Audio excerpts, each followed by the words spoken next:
Presented by Aishwarya Music Mathli.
महान गे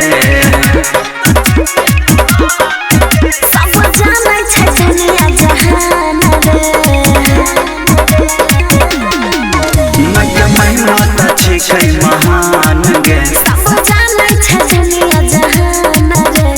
पहिला वाला मिलतौ नैया हमारा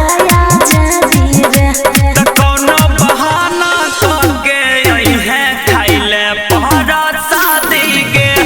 सरस्वती मैया के मूर्ति बैठली आई है खाइले पहरा शादी गे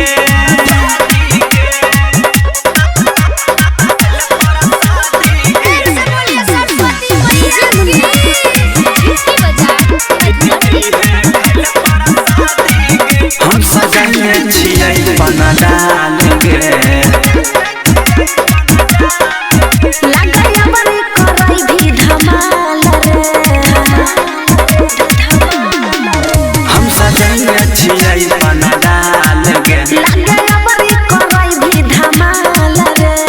सूजित पावन करी है नहीं परसादी बराबादी रे त कौनो बहाना करके आई है खाइले पहरा शादी गे सरस्वती मैया के मूर्ति बैठली आई है खाइले पहरा शादी गे भूल जाना। Aishwarya digital recording studio Samastipur.